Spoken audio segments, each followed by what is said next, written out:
Sidee loo sugayaa amniga madaxweynaha dowladda federaalka ee Soomaaliya Mudane Xasan Sheekh Maxamuud inta uu ku sugan yahay Galmudug ayaan warbixintan ku eegayaa balse daawade haddii aad soo booqatay boggeena hoggaanka wararka waxaan kaa codsanayaa inaad na soo follow garayso sidoo kaleetana muuqaalkan aad like garayso ka basii wanaagsan haddii aad u share garay saaxiib adigoo kale waad ku mahadsan tahay la socodkaada. madaxweynaha dowladda federaalka ee Soomaaliya Mudane Xasan Sheekh Maxamuud ayaa sabtidii gaaray magaalada Dhuuso-Mareeb ee dowlad goboleedka Galmudug. ujeedka socdaalkiisa ayaa ah in dhamaystirka wejiga koowaad ee dagaalka ka dhanka Al-shabaab uu ka bilowdo Galmudug iyadoo howlgallo ay ka bilaaban doonaan deegaanada ay gacanta ku hayaan Al-shabaab. magaalada Ceelbuur ayaa ka mid ah meelaha sida weyn loogu taamayo in lagala wareego Al-shabaab. amniga madaxweynaha sidee loo sugi karaa? ka hor inta uusan soo gaarin magaalada Dhuuso-Mareeb, madaxweynaha dowladda federaalka ee Soomaaliya Mudane Xasan Sheekh Maxamuud ayaa waxaa soo gaaray magaalada ku dhowaad 400 oo askari oo ka tirsan guutada Koofiya Casta ee ilaaladii madaxda dalka iyo madaxtooyada qaranka.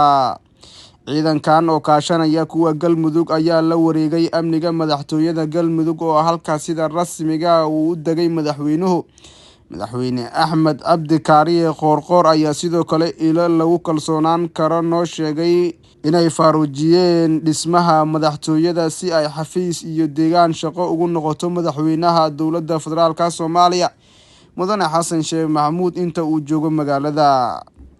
dhanka kale amniga magaalada Dhuuso-Mareeb ayaa waxaa qayb lixaad leh ka ciyaaraya ciidamada nabad sugidda qaranka oo intooda badan ka yimid magaalada Muqdisho. ku dhowaad 20 gawaarida ciidamada ee tiknikada oo ay saaran yihiin ciidamada nabad sugidda ayaa soo gaaray magaalada Dhuuso-Mareeb waxay si toos ah ugu soo ambabaxeen magaalada Muqdisho. taliyaha sirdoonka Soomaaliya Mahad Maxamed Salaad oo isna qayb ka ah wafdiga madaxweynaha ayaa saldhig ka dhigtay xaruntii hore ay deganaayeen hogaamiyaashii ahlu sunna.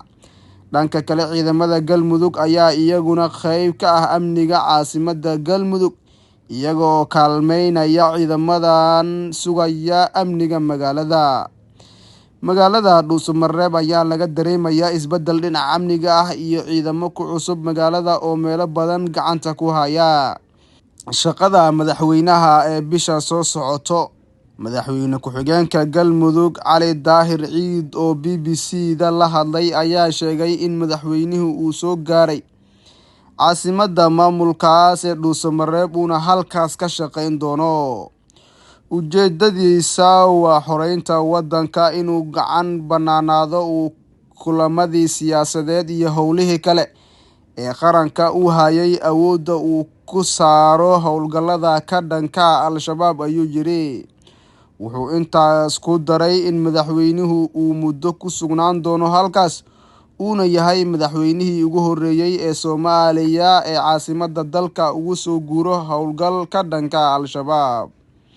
madaxweynaha ayaa Dhuuso-Mareeb joogi doona muddo bil iyo bar sida uu Cali Daahir sheegay. howlgalka ayuu maamulka Galmudug rajeynayaa in loogu soo afjari doono muddo kooban.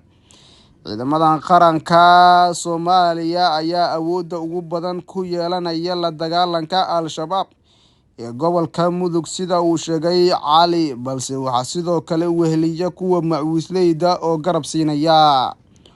wax ka badan 10,000 oo askari ayay dowladdu u diyaarisay in wejiga labaad ee la dagaalanka Al-shabaab ay ka qayb qaataan oo guluf xoogan lagu qaado Al-shabaab oo hadda ay awoodeedu wiiqanto ayuu yiri. wuxuu sheegay in madaxweynuhu uu dagaalkan dhab ka yahay isla markaana uu doonayo inta ka dhiman sanadka lagu soo afjaro Al-shabaab. howlgalkan waxaa sidoo kale qayb ka ah duqeymo dhanka cirka oo ay iska kaashanayaan hay-adda nabad sugidda Soomaaliya ee NISA iyo saaxiibada Soomaaliya.